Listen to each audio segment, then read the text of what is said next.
Welcome, everyone. We are on our final night of the Book of Eden workshop. I keep saying podcast on the Book of Eden workshop, and we are honored and blessed tonight to have Bruce with us, Mr.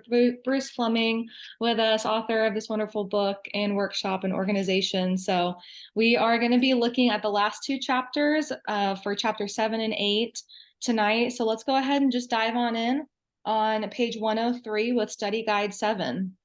We're going to look at the 11 Hebrew words.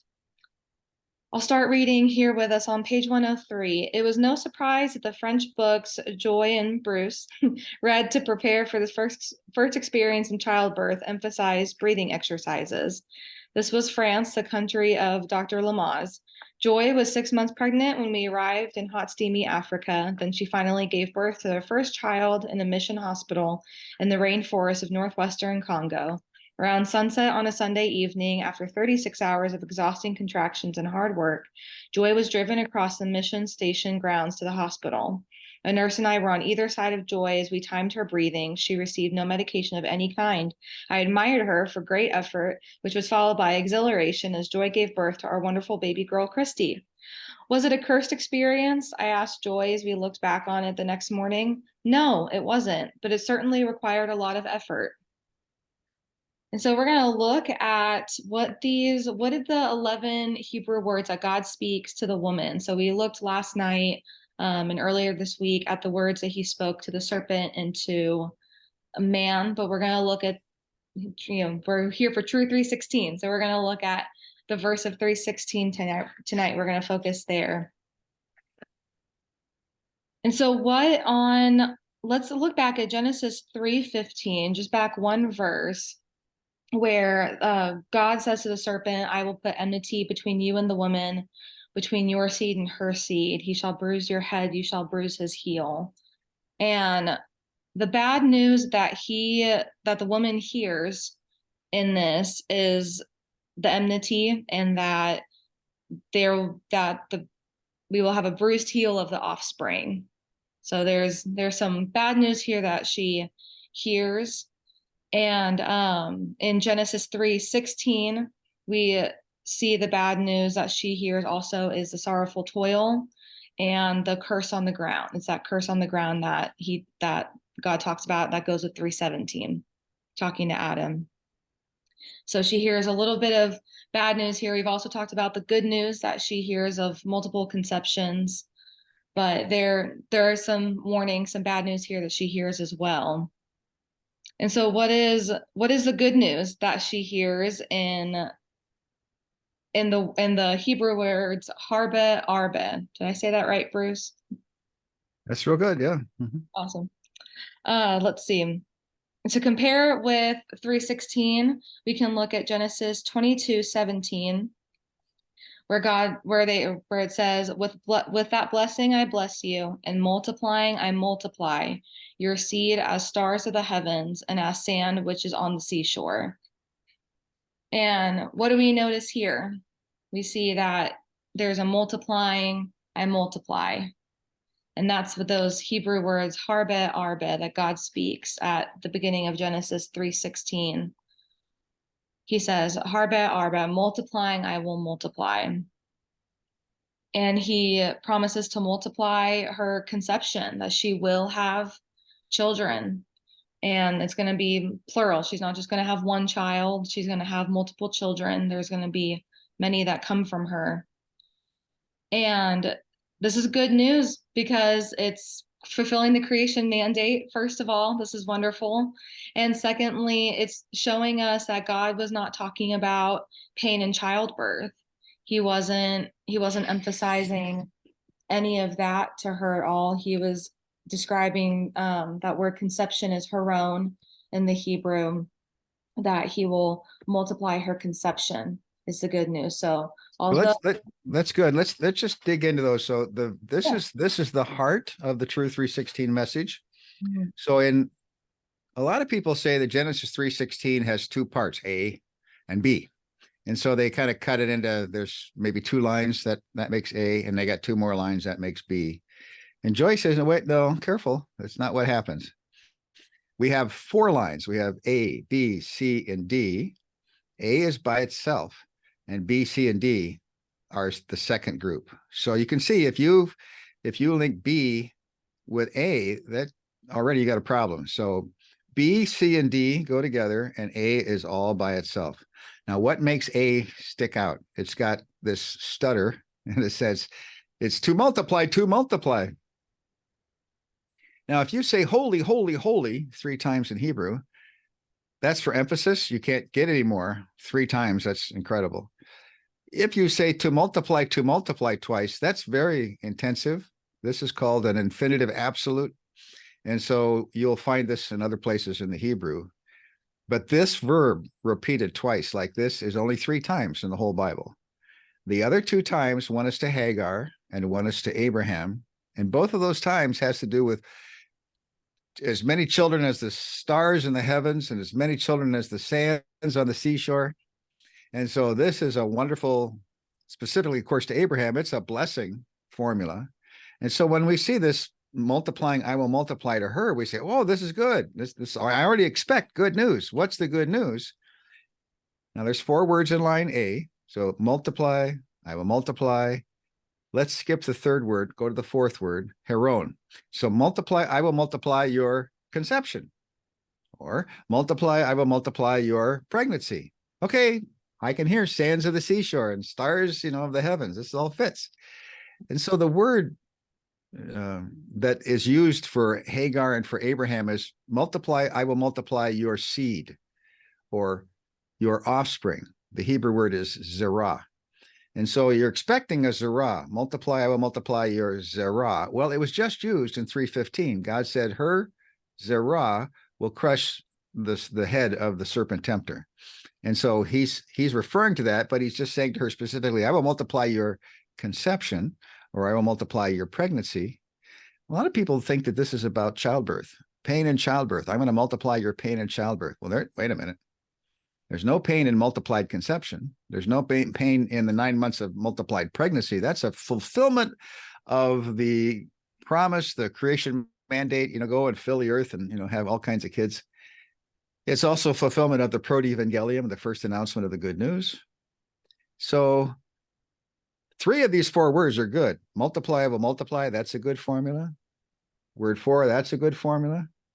But the tree of the knowledge of good and evil, we got a good, bad pattern from the tree. And so what she's going to get is a bad and a good. So I will multiply the good, but before I get to that, I'm going to multiply the bad. So now what's the bad? Well, we looked at that, and that's itzabon.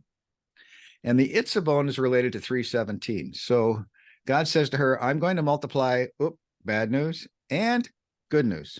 So there's 4 words in line 1. I'm going to multiply bad news and good news. Now, the bad news is not really bad news on account of her. He's telling her in what's called a proleptic prophecy, where you hear the results given before you find out about the cause. So she's hearing there's going to be this result, but she doesn't know why there's going to be this result. So this proleptic prophecy, you're going to have itzabon. So, but right away, after God's done talking to her, he talks to the man, and he said, now, because of this, because you did this, cursed is the ground. Ooh. Yeah. The serpent himself got zapped, but God blesses him and says, I'm not going to curse you, man, but I am going to curse the ground because of you. And then he says, you're going to have sorrowful toil, and you're going to have sweat, and you're going to turn back to dust and all this kind of stuff. In Ephesians, in Genesis 5:29, the word itzabon is used, the only other time we have it. And that's the parents of Noah who said, oh, maybe this child will give us relief from the itzabon that we have, the sorrowful toil we have when we're working the fields with our hands. So it's field work. So field work is not restricted to men. It's the 2 parents of Noah have field work. The man has field work. The woman has field work. So God says to her, you're going to have sorrowful toil and field work, and you're going to have conception, certain pregnancy. Okay. So then let's see if we can make something out of this. Let me see. You're going to have multiplied conception. Is that the act of childbirth? Mhm. You're going to have multiplied conception. Is that the act of childbirth? No, it's not. All right. You're going to have multiplied sorrowful toil in field work. Is that the act of childbirth?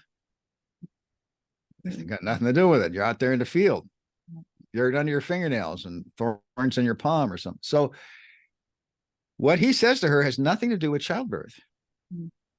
And yet in 1952, the Revised Standard Version came along and said, we're going to come up with something else. We're going to replace these two things, one that's linked down and one that's linked back up.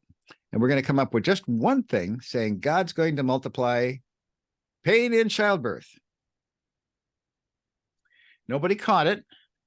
And then 10 or 20 years later, we've got other translations coming out, like the NIV, like the New American Standard, like the Living Bible, like the ESV. And they all followed the example of the Revised Standard Version. And they all said, pain in childbirth.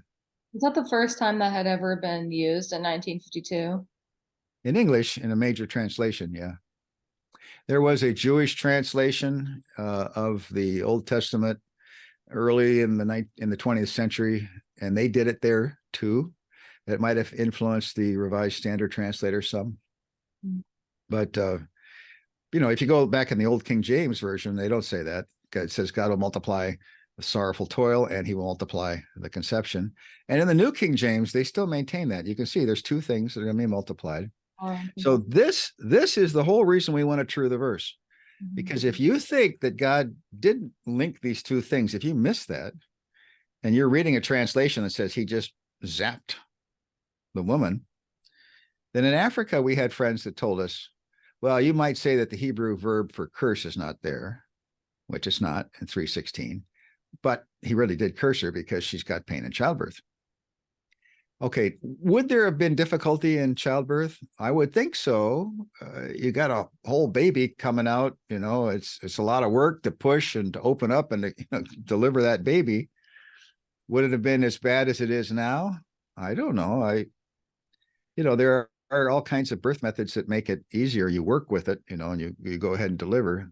So Joy gave birth twice without any kind of pain medication at all.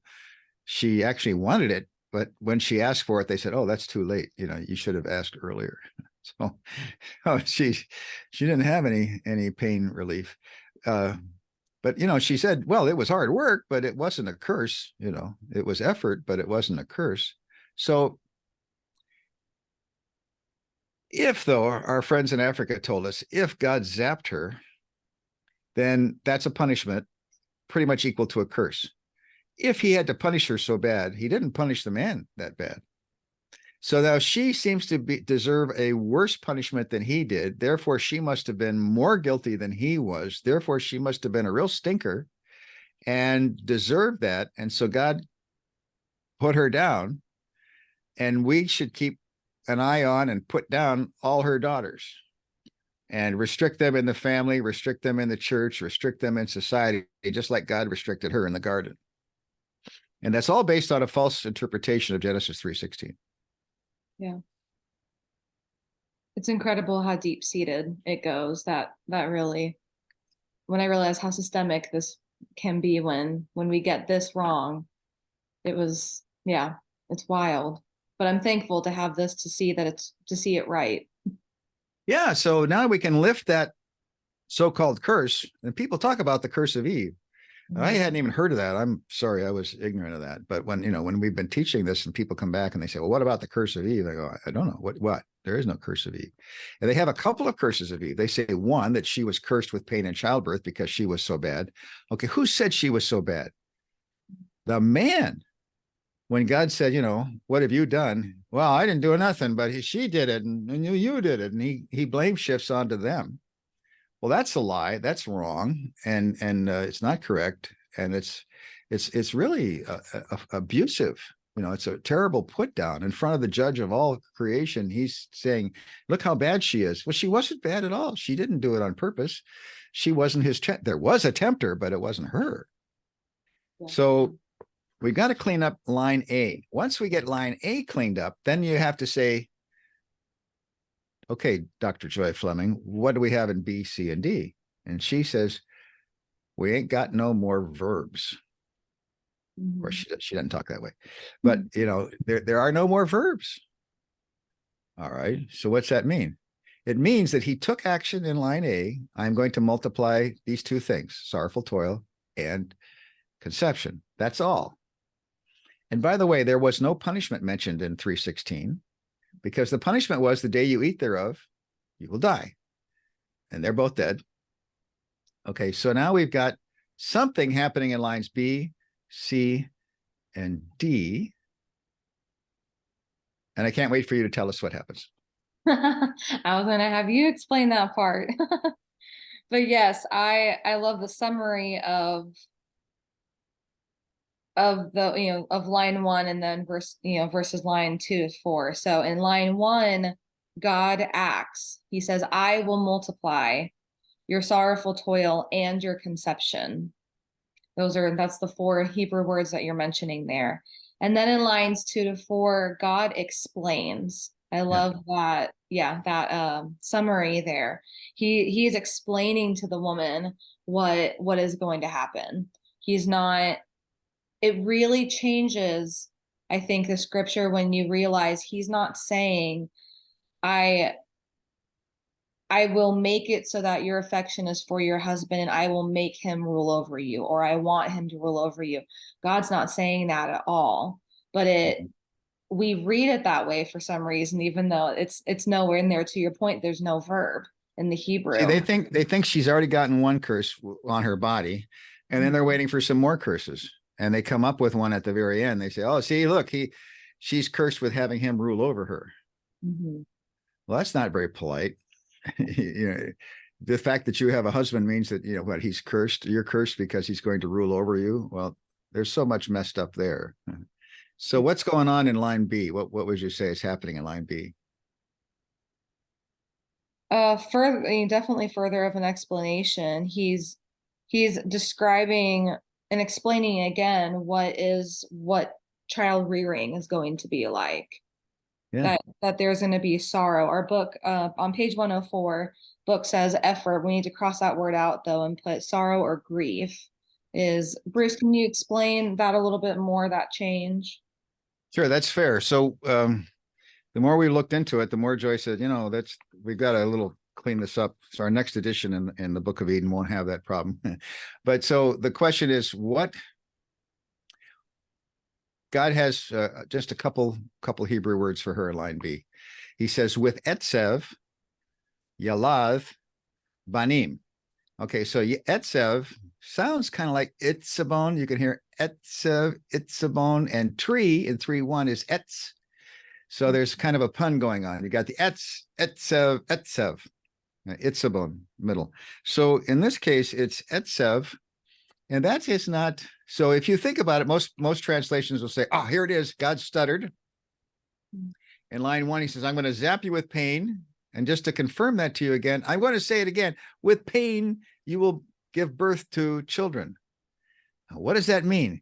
It means he said it twice. Oh, if he said it twice, that's emphasis. That means he's surely going to do it.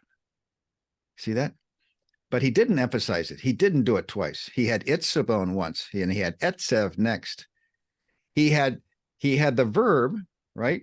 I will RBH, RBH. I will harba, arba. I will multiply. That's repeated. But the Itzabon, Etzev is not a repetition, and there is not an emphasis, an emphasized emphasis there. So look out. So what does this mean when you says Etzev? Etzev means psychological sorrow. So the old King James, they said in the first line, I'm going to multiply your sorrow and your conception. And Joy would prefer to say sorrowful toil, but they said sorrow. And then in line B, they said it again, with sorrow you will bring forth children. And so people thought, oh, okay, he said it twice. You know, sorrow, line A, sorrow, line B. So therefore, he's talking about pain in childbirth. So then when they just said, well, we'll clarify that in 1952 and following, and they said, now it's clear. He's zapped her with pain in childbirth twice. which is, if you're just reading these English translations, and if you know a little bit about Hebrew patterns, you're going to think God brought the hammer down, bang, bang. But he didn't. Instead, he said psychological pain. An interesting scholar recently gave a presentation on this, and he said with grief. He says grief's the word for etzev. Yeah, that would be fine. You can call it grief. Well, let's come back to that word in a minute. Then he says yalav means to give birth to. In Genesis chapter 4, we come across yalav 4 times in one of the verses there. He said Irad was the father of so-and-so, was the father who was the, so he goes, it's yalav. And in the old King James, they say begat. So Irad begat so-and-so. So there was a great grandfather, a grandfather begat, the father begat a son, 4 generations. That's interesting. Begat, begat, begat, begat. And in the NIV, they don't say begat because who does? And so they said was the father of. So Irad was the father of so-and-so, Mahuthushel, or Mahuth, 4 times over these 4 generations was the father of. Take that verb, put it in the same line in Genesis 3:16b, Yalad was the father of. Well, that doesn't make sense. So you could say in Genesis 4 was the parent of. And so in 3:16b, with grief, you will be the parent of. See? You will be the parent of that. Now, to be the parent of doesn't mean you're going to give physical birth to. It's not the birth process that he's talking about here. The grief, psychological sorrow, is not physical pain, not related to the birth process. It's psychological grief related to being a parent. And then he gives her the bad news, grief, fruit, the tree of the good and evil. He gives her bad news, and here's grief. You will bring forth children, banim. Any im in the Hebrew is like an S. So you got banim, plural, children. Well, that's, again, confirmation of be fruitful and multiply and fill the earth and rule over. See? So she's going to fill the earth. So that's good news. A lot of people in America think having kids is a bad thing.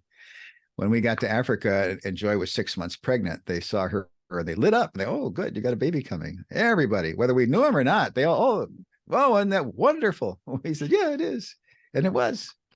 So this is wonderful for her. This is good news. So with grief, bad news, you will be the mother of children, plural, good news. All right, let's think about this, Emily.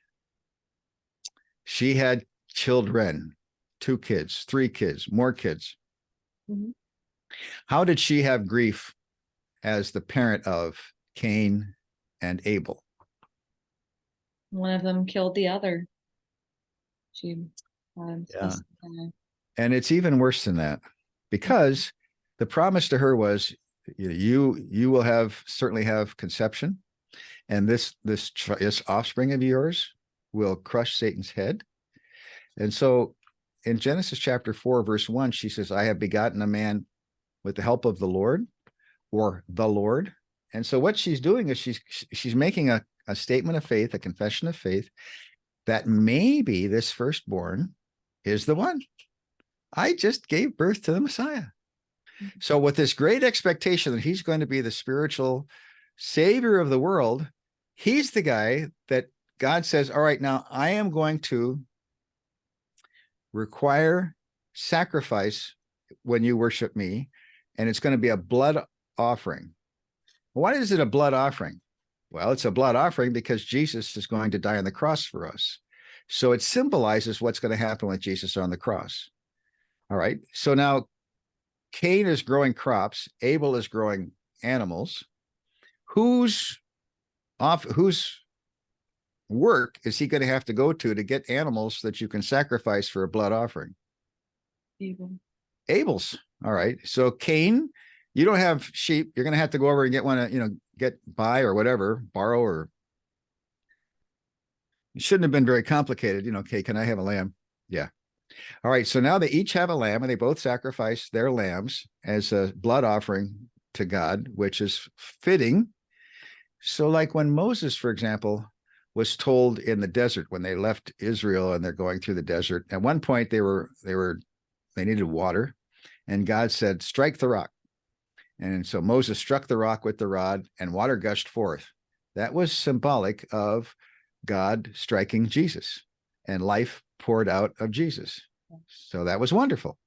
Later on, they're in the desert and they need water again. And God says, speak to the rock. Why? Because you don't want to strike the rock because you already did that. Jesus died once for all on the cross. So God says to Moses, hey, Mo, you're doing really good. We're, giving you the 10 Commandments, the law. We're worshiping. We got the tabernacle. We got the pillar of cloud by day and the pillar of fire by night. We're all learning all kinds of great things. We're all worshiping. We're fellowshipping together. But you go out to the tabernacle and meet with me and Joshua. Your junior assistant's there. He hears it. And we're working through. And God, at this point, he says, now just speak to the rock and I'll give you some more water. And Moses hits it. And God said, you can't go into the promised land. You just broke the symbolism of striking the rock. You just ruined it. And I want people to understand that I did not tell you to do that. That's not the way the things are going to be. The rock will not be struck twice. Jesus will die once. That is such a severe, serious problem. Don't do that.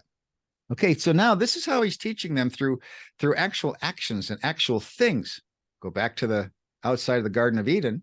He says to them, slaughter a lamb, each of you, for your sacrifice. That's a good thing, and it's an important thing. And so Cain says, well, yeah, but I grew, these bananas. I have some wonderful kale over here. I want to offer that as a burnt offering. And God says, no, that's not going to be an appropriate symbolism. Don't do that. I'm going to do it anyways. Do you see the problem there?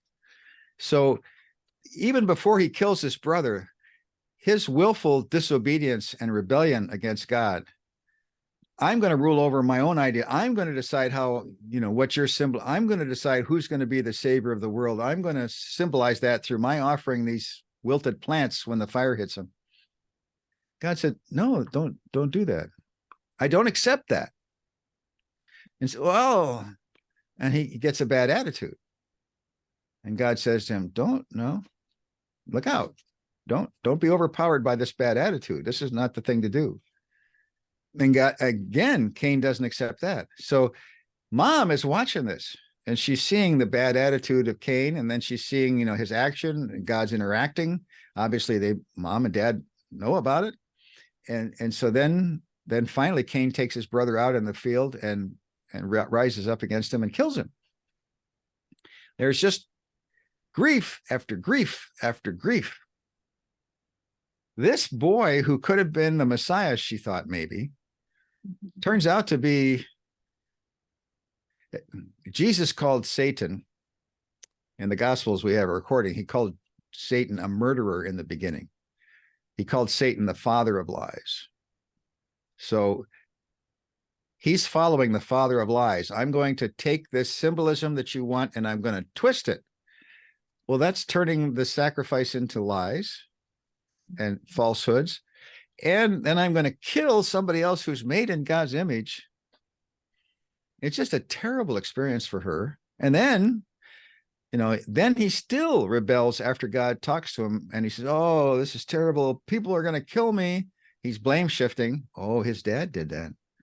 His dad shifted the blame. It was her fault. Now he's saying, no, other people are going to kill me. No, he was the killer. See? And so there's just grief after grief after grief. So. And then to think that she lived for a long time. I mean, we know how long Adam lived, so we can assume she lived, near as long. And to see child after child after child be born, which is great, but to know, to see everything happen, unfold, to know, I always think about just the grief that they both would have lived with all those years, knowing what was and what could have been, and that things were because of their actions, and just all that grief too. So then third son Seth was faithful. Mm-hmm. He was righteous. We have, later on, we've got the seventh generation.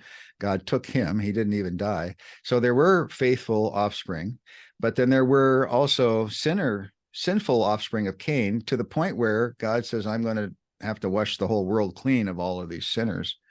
And she saw a whole batch of those sinners. So with grief, you will be mother of, or the parent of, children.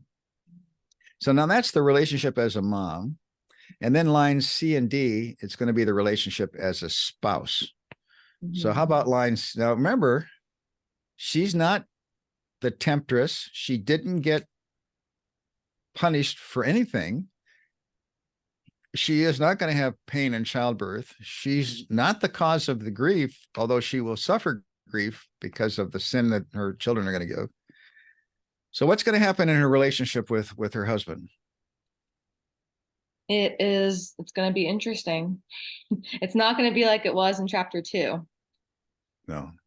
It's So the key word here, the Hebrew word is teshuka. What's that going to be? that is the desire or affection for your husband. And can you expand on that?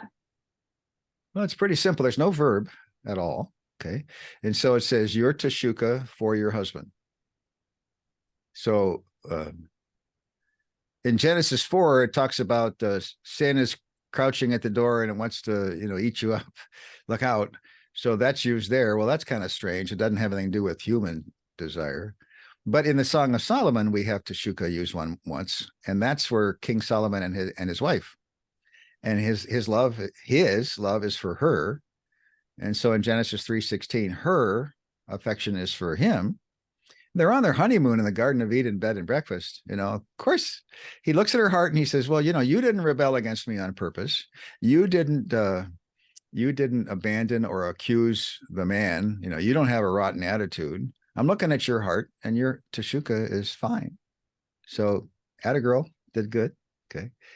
But I'm going to tell you about his heart. I was ruling over him, and he rejected my rule over him. I gave him things to follow. He rejected those things. He decided to rule over himself, follow the example of the rebel, the serpent tempter. So he's following that model, he's not modeling himself after me. And now he's going to presume to usurp my place over you, and he's going to presume to rule over you. Now, this is called abuse. When you have an abusive relationship, it doesn't mean that you've got bruises, but there is such a thing as psychological abuse. There is such a thing as spiritual abuse. One of the people that we're going to have on the Eden podcast has talked about how she was dying. She was down into 70 some pounds. She had been abused by her father. And so she just rebelled against, and she recoiled against it so much that she just got sick. She went through all kinds of sickness as a part of this psychological abuse by her father. Eventually she got some medical help, and eventually she got spiritual help, and eventually she got protection, and now she got better. So the abuse that he has is, think about this. The woman was created in the Garden of Eden when the man was sound asleep. And when she opened her eyes, she met God face to face. She knew him. Just like the man, when he opened his eyes first, he knew God face to face. So they each had a personal relationship with God face to face. They each personally knew God. That was a great relationship. Then God brought them together, and they each knew each other. And the top of the bell curve in Genesis 2 and 3 is Genesis 2:25. They were in a perfect relationship with each other and a perfect relationship with God. They were naked and they were unashamed. And now, if the man's going to rule over her, she's going to face the fact that I don't have a perfect relationship with this abuser, and he's presuming to rule over me in God's place. How's that going to work? How awful is that? I'm worshiping God. What are you doing trying to assume the place of God over me? That's a terrible thing.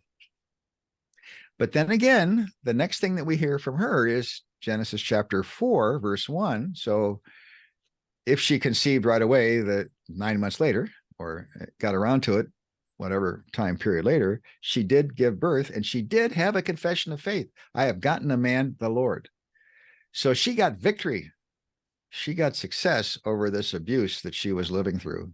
she still was faithful to God, and she still was believing in his promise of the Messiah to her. So she's a real good example for us to follow. Yeah. Can you talk more about that word rule? I know that's in chapter 8. We're kind of skipping around a little bit tonight, but can you talk more about that word rule and what does that mean? What's the actual Hebrew word? Is it the same as chapter 2 where we're supposed to rule over, or is it different? I think you mean chapter 1. So was there a chapter 2? I don't know. Chapter 1, God says, be fruitful and multiply and rule over, all of creation. So that's radah. And then there's a different Hebrew verb in Genesis 3:16. That's mashal. Do you have the reference? There's an example we like to use where the Philistines were warring and causing all kinds of difficulty and damage against the Israelites. Yes, Judges. Yeah, let me turn there real quick.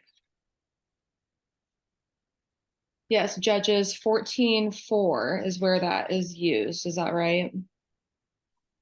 Or yeah, a picture of that. So Judges 14:4. But his father and mother did not know that it was of the Lord, that he was seeking an occasion to move against the Philistines. For at that time, the Philistines had dominion over Israel. Yeah, and had dominion would be the rule over. Mm-hmm. Yeah. So the Philistines were not believers, and they had a cruel oppression that they were ruling over Israel. Yeah. So God did not tell either human to rule over the other human. Mm-hmm.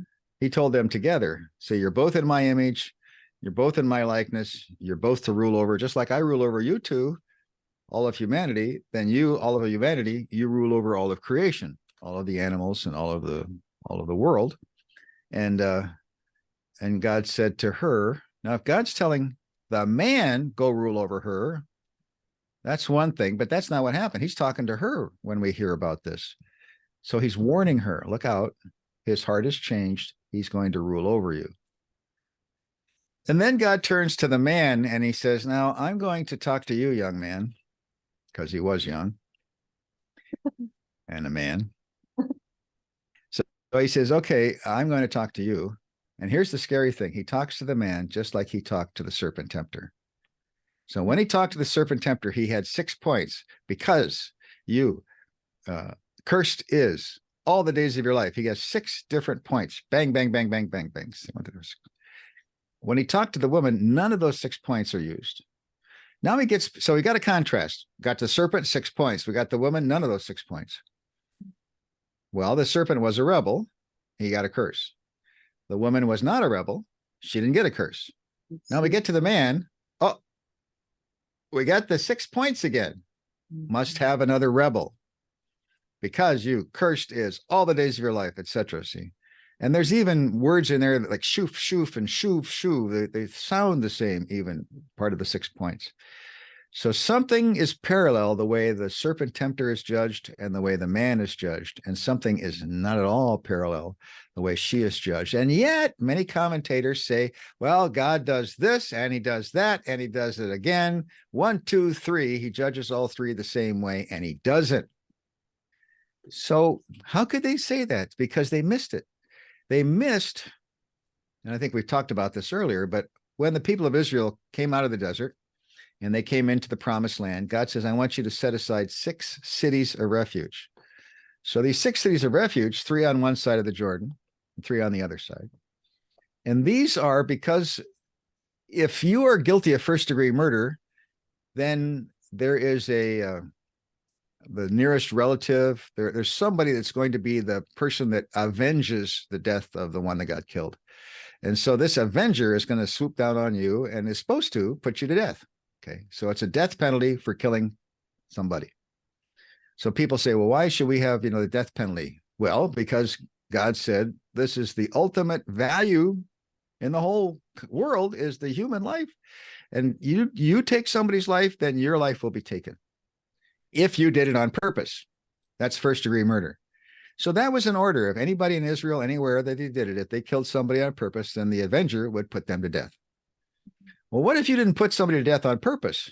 The avenger still lost a loved one, And the avenger maybe says, I'm going to get you. And God says, well, wait a minute. This person is not guilty of first degree murder. This person is guilty of second degree murder or manslaughter. So I've got these 6 towns scattered around, easy enough to get to. So you can flee to that city of refuge, and the people there know that they're supposed to take you in. And they're going to check you out. Did you do it on purpose? If you did, they're going to give you up for punishment. But if you didn't do it on purpose, they're going to keep you there, and you're going to be able to live there. It's kind of a punishment anyways, because you did kill somebody. So you can't be where you were, but you can live in this city of refuge. So you've got a first degree punishment and you've got a second degree punishment, because you've got a first degree sin and you've got a second degree murder. So what do we got here in the Garden of Eden? We have a first degree eater. He ate on purpose. And the New Testament twice says she didn't eat on purpose. She was tricked into doing it. Yeah. Some people say, oh, look how bad he is. She is. She was deceived. That's not a point against her. That's a point in her favor. Yeah, she sinned. She ate, but she didn't do it as a first degree stinker. She did it as a second degree. Oops. And she even gave 3 good reasons that she thought this is, okay, I'll eat because these three good reasons. All right. So God treats her differently and more gently. Now we talk about 1 Timothy in book 3 called Back to Eden on 1 Timothy chapters 2 and 3. And Paul brings this up. Paul said, I was the chief of sinners. I was guilty of blasphemy and 2 other big time sins. And blasphemy is worthy of death. And yet he says, I didn't do it on purpose. I did it ignorantly and in unbelief. And he took me as a blasphemer and he appointed me an apostle. What? Yes, he appointed me as the apostle, even though I was the chief of sinners. Why? Because I was a second degree. He showed me mercy and he showed me grace. And there are some overseers who've gone astray, but I'm showing them mercy and grace. There were some men who went astray. There were some women that went astray.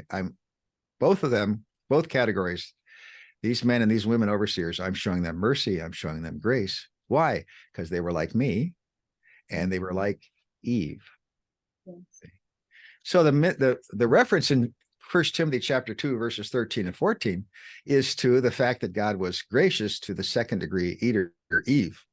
And Paul says to Timothy, I want you to be gracious to these wayward overseers and retrain them and put them back into the ministry.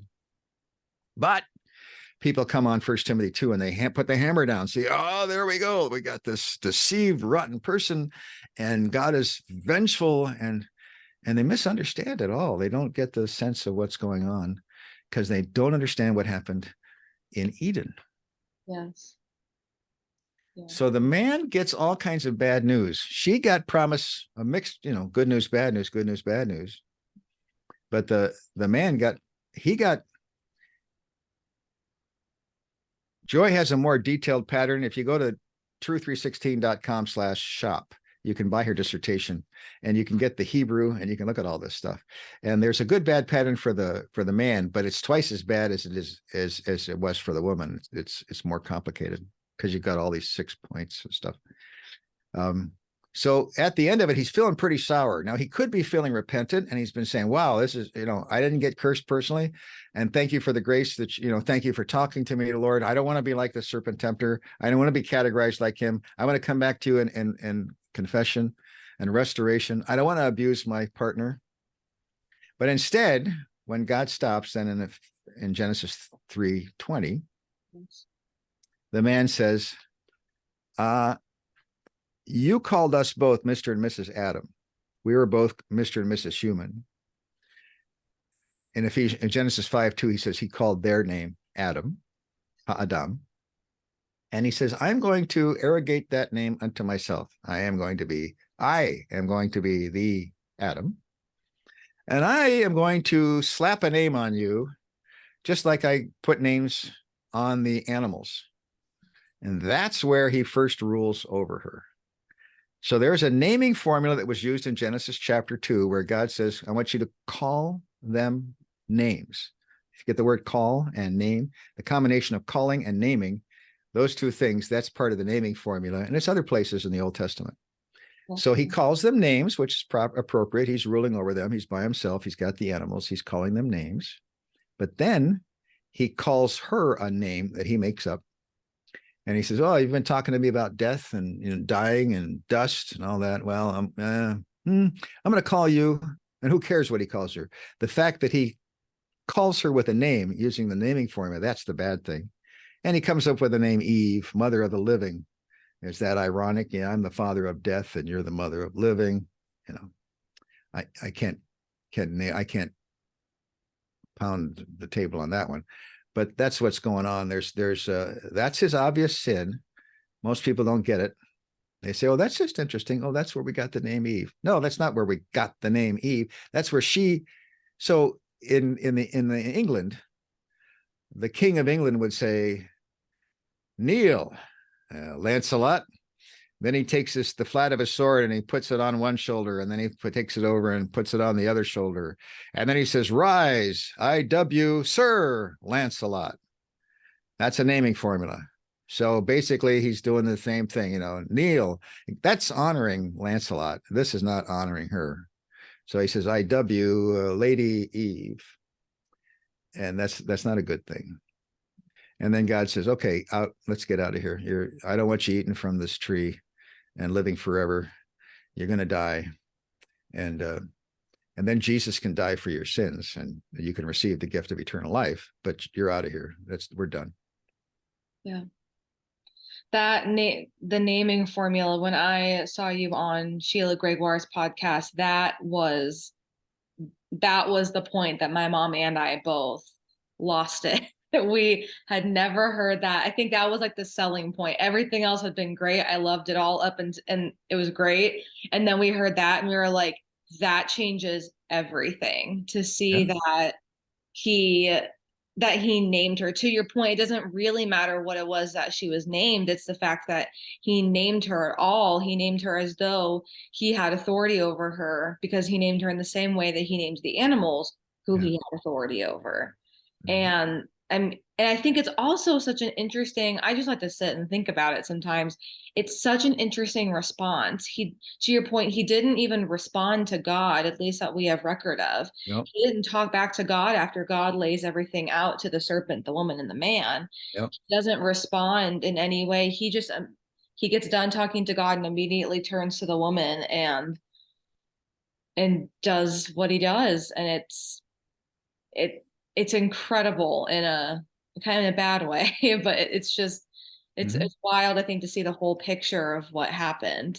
Yep. Instead of, I think that when there is a misunderstanding of this passage, you read it and you're like, "Oh, okay. He named her Eve because she's a mother of all the living." Okay. And then they get kicked out of the garden. And I've never really gave it more thought than that, but to realize, oh, he was, how do you put it? In one of the translations in the book, you write that, and your husband, your desire shall be for your husband, and he, in brackets you put, is rebelliously ruling over himself and will rule over you, or something to that degree. I really love that. And it's kind of like, okay, what else bad are you going to do? Let's get you out of the garden as fast as we can. There's enough of this. Out, out, out, out. Yeah. Goodness. It's so good. And thank you for reviewing that 320. I was sitting here thinking to myself, I want to mention that one last. So you read my mind there. That was wonderful. Is there any other kind of, in the book you have a chapter of the final word, but is there any final word on this message or anything for us to hear? Yeah, I'm looking at page 115 here. So it says, there's a lot I like, maybe. So as God details for the woman a correct, gentle description of how she would expend effort in bearing children, or she would have grief. In verse 19, God gives the man a very different message. It's all, so negative. He gets details on dying. No awful words here about being eaten by worms in the grave. God correctly but gently tells the man what will happen. He will return to the dust from which he came. So now we're getting good. God's words in the garden are packed with meaning. The serpent tempter, the woman, and the man all overhear what God says to the others. All are informed by this open process. The man, I'll skip a paragraph. The man hears that the soil will be cursed because of him. He learns of the sorrowful toil that will result. The man hears that his life will end and that his body that was drawn from the dust will return to the dust. And then God's words of judgment and description come to an end. Throughout the ages, God's strength, purity, love, and justice largely have been forgotten. Apart from the true God, humans create little gods and spirits that are corrupt. They are pictured as having all the flaws that sinful humans see in themselves, because fallen humans cannot imagine anything higher than themselves. In much the same way, people who look back in time from outside of Eden have difficulty imagining a truly good picture of sinless spouses relating to each other. This is one reason that the first chapters of Genesis are so important. They go beyond our fallen imaginations and introduce us to how it was and what God designed us to be. It tells us how we are meant to be as individuals in our relationship with God and, if married, in our relationship with our spouse. So it's supposed to be good to be a guy and a gal together in the Garden of Eden. Yeah. They were attacked and they responded differently. And if we miss that and we miss how God responded in grace, then we're going to Satan took God's words and just kind of modified them. And if you're aiming for the planet Mars and you get off a little bit, you'll end up, you'll never hit Mars. And so what's happening is if we miss this point and we miss that point and we miss another point in the Garden of Eden, when we get to interpreting the New Testament, we'll be all the way out in left field.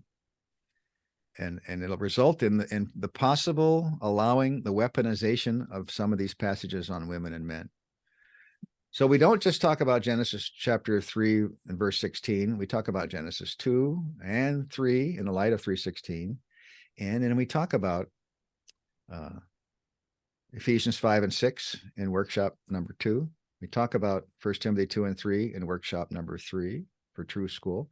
And we talk about 1 Corinthians 11 and 14 in workshop number 4. And then we throw in 1 Peter 3 for good measure.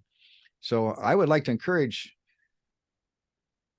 people to get a hold of the Eden book series. You can get it from Amazon, but it's even better to take our workshops. So to do that, you sign up true316.com/workshop.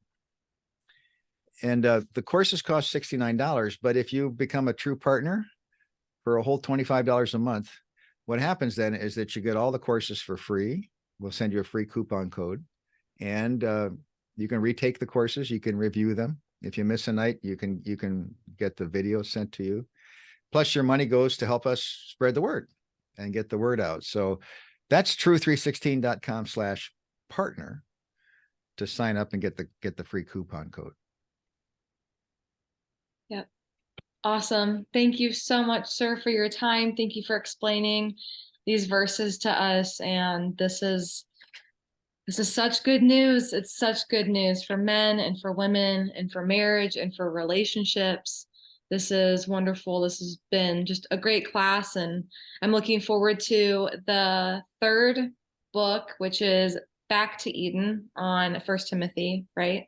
Mm-hmm. That is starting on Monday, the 16th, this coming Monday. Yes. I'm excited to be a student in that one for the first time and to learn along with everyone else. It'll be wonderful. Yep, there we are, Back to Eden. Right. Yeah. Well, thank you so much, sir. Thank you for your time. Appreciate it. Thank you.